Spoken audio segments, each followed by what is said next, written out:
네, 공천 서류 접수가 시작되자마자 이른바 문전성시 500 몇 명이었죠.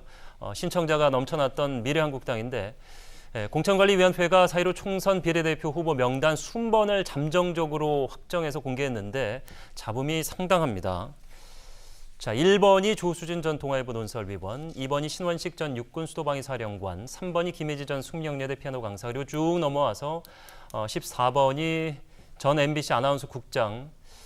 자, 뭐 최근에 이제 사표를 던졌다고 기사가 났었죠. 신동호 전 국장이 포함이 됐는데 최대한 17번에서 20번까지를 지금 가능성으로 보고 있기 때문에 14번은 어느 정도 안정권으로 본다. 현재 뭐 판세를 놓고 봤을 때는 예상은 물론 이게 적확하지는 않습니다만 18번의 정운천 미래한국당 최고위원이 어느 정도 이제 마지노선이 될 가능성이 있는데 문제인 것은 이제 인재 영입 인사들이 거의 이제 순번 안에, 그러니까 가능성 있는 순번 안에 들지 못했다. 윤주경 전 독립기념관장이 20번 뒤로, 21번인가 그렇죠? 네.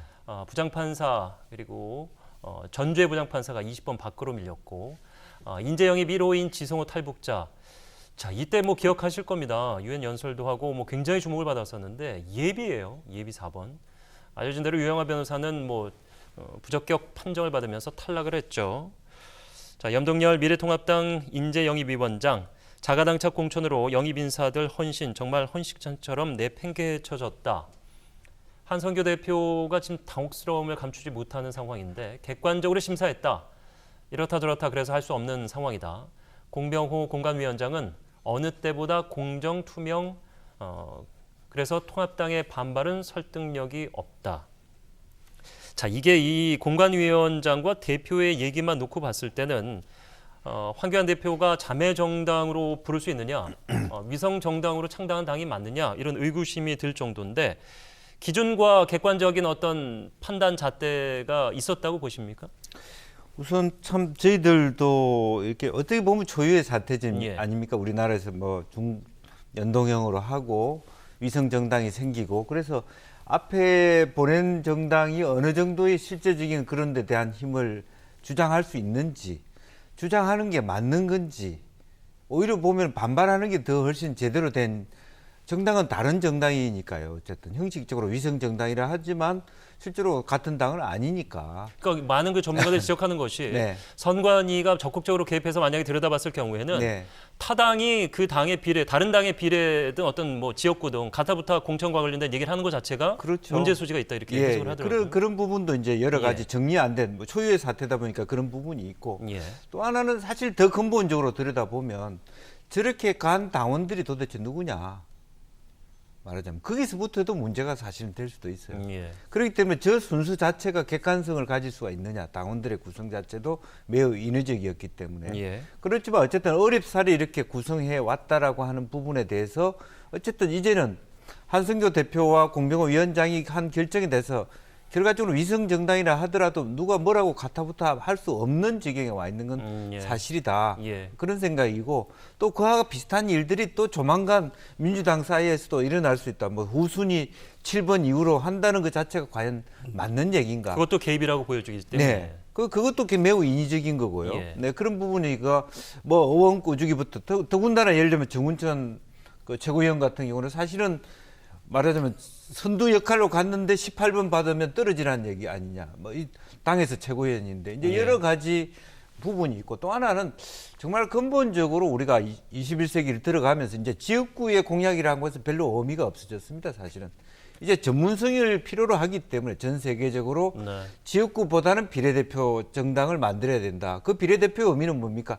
전문성. 우리 국가가 정말 질병으로부터 보호하기 위하려면 뭐 질병 전문가라든지 뭐 우주면 우주 전문가, 과학 전문가, 외교 전문가, 통상 전문가 이런 분들의 정말 제대로 된 포진이 있는 건지. 그러니까 인재 영입을 그렇게 이제 골고루 하긴 하는데 인재 영입된 인사들이 그냥 그 안에서는 자기 예. 당에서 지역구 정치 뽑듯이 그렇게 뽑아버리면 그게 진정한 우리나라를 위한 길인지 이런 딜레마를 우리는 갖지 않을 수가 없는 것이죠. 우리가 예. 공천을 할 때는 항상 뭐 원칙을 가지고 이야기를 하죠. 이 한국당의 비례대표 공천의 원칙 자체가 뭐 한성규 대표가 밝혔지 않습니까? 타당에 탈당을 했거나 공천을 신청한 적이 있는 사람 또는 미투 연루자들 예. 그리고 뭐 개파에 대한 개파 정치의 주동자들 뭐 이런 사람들은 비례대표의 원칙에서 배제시키겠다 이렇게 이야기를 했는데 공천의 결과를 보면은 사실상 이제 그런 것과는 조금 이제 관련이 없다 이렇게 이제 평가가 됩니다. 실질적으로 비례대표든 지역구 공천이든 이 공천이라는 작업 자체는 원칙에 의한 것이 아니라고 봐야죠. 뭐냐면은 당시의 환경 그리고 정무적인 입장 이런 것을 고려해서 하는 정치적 판단에 의한 것이 공천이라고 봐야 됩니다. 그런데 지금 이 공병호 관리위원장이 오늘 거의 뭐 총대를 쥐다시피 해서 그렇게 이야기하는데 뭐 이런 것들은 결국 이번 공천에 대한 모든 최종 책임은 자신에게 있다. 더 이상 확전하지 말아달라 아마 그런 메시지를 보여지는데 공병호 관리위원장이 실질적으로 정치적 경험은 사실 일천하죠. 뭔가 좀 원칙에 의해서 할 수 있는 그런 사람이고 또 한성교 대표도 대구를 가면서 그런 얘기 했어요. 공천에 대한 원칙을 물으니까 실질적으로 판을 바꿀 수 있는 일반 사람들이 많이 들어가도록 하겠다. 이런 입장을 이제 이야기했었거든요. 근데 재밌는 것은 이렇게 봐야 될 것 같습니다. 그러면은 황교안 대표와 한성교 대표 간의 관계는 뭐냐? 이제 이렇게 이야기가 될 수가 있는데 두 사람은 뭐 정치권에 다 알려다시피 성균관대학교 동문이죠. 그리고 뭐 친구지간이고. 그런데 이걸 이제 두 가지로 봐야 됩니다. 개인적 친분적 관계에 있어서는 지피적이죠. 서로가 서로를 잘 압니다. 그런데 하나 더 재밌는 것은 정치적 관계로 보면 뭐냐라고 본다면은 우리 의원님 잘 아시겠습니다만 황교안 대표는 정치적 초년병이고 한성규 대표는 사실상 노병입니다. 이런 상황에서 황교안 대표가 어쩌면 좀 순진하게 생각해서는 하는가 이런 생각이 들어요. 정치를 해본 사람은 대부분 그렇게 이야기를 합니다.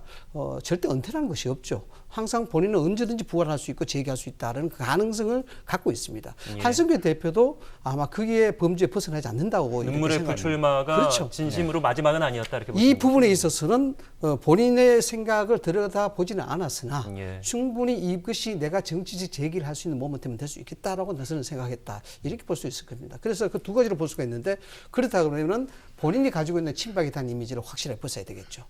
그리고 여기에 대해서 본인의 영향력을 과시할 수 있는 개파를 만들어야 되겠죠.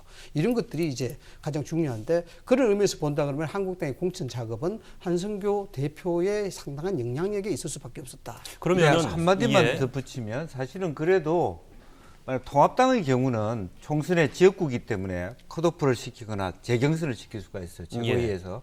근데 이런 경우는 순서가 정해져 있기 때문에 최고위에서 지금 최고위원회에서 거의 보이콧 하다시피 논란이 지금도 계속되고 있는데 어떻게 할 거냐 이거지.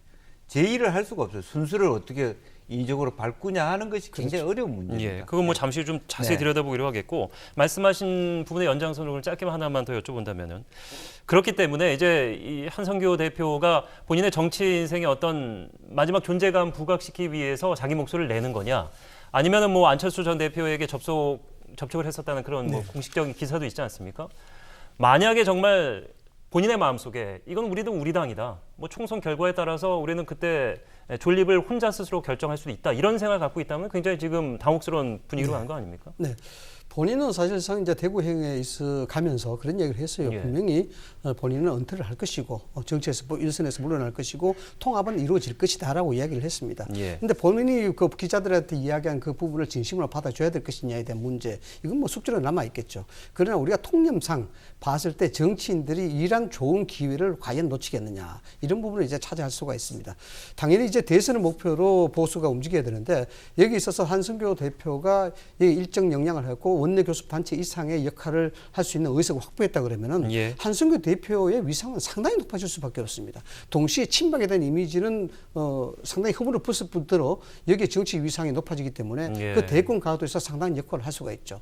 그 황교안 대표 입장으로서는 좀 순진하게 봤는지 모르겠습니다만은 뭐 내 친구니까 그리고 당내에 정치적인 개파가 없는 상태에서 한성규는 성균관대 동문으로서 믿을 수 있는 그런 사람이라 볼 수가 있었겠죠. 그러나 정치적 현실은 좀 다르다는 겁니다.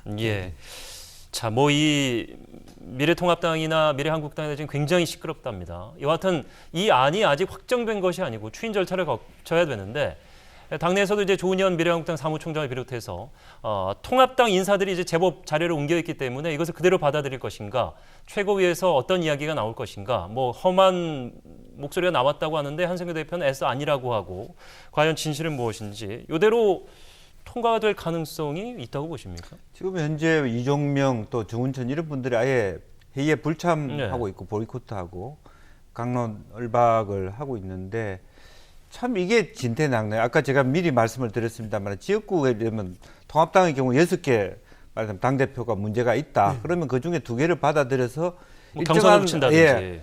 서로 간에 어떤 그 말하자면 당 최고위 당 대표하고 어떤 공간이하고의 절충점을 마련할 수 예. 있는데 이거는 순번이 나오는 순간 절충점을 마련한다는 건 굉장히 어려워집니다.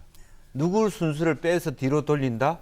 그게 가능하지가 않기 때문에 예. 이건 굉장히 어려운 부분. 이 제의를 할 수가 없는 거잖아요. 아예 드러내면 하자가 있는 사람을 드러내는 거는 몰라도 실제로 그렇기 때문에 상당히 이것은 그다음에 공병호 위원장 스타일 자체가 굉장히 예. 그 강직한 스타일로 알고 있어요. 그렇게 김영호 위원장처럼 일정 정도 절충한 당 대표의 요구에 대해서 2-3개 정도로 수용하면서 예. 떠난다든지 이렇게 자리를 비켜준다든지 이런 운신의 표보다는 오히려 나는 스스로가 명명백백하게 투명하게 했다라고 하는 소신을 갖고 계시기 때문에 예. 그렇게 한승교 대표조차도 쉽게 이렇게 설득하기 어려운 지점이 예. 될 수 있겠다는 생각이 말씀 들어요. 뭐 하신 대로.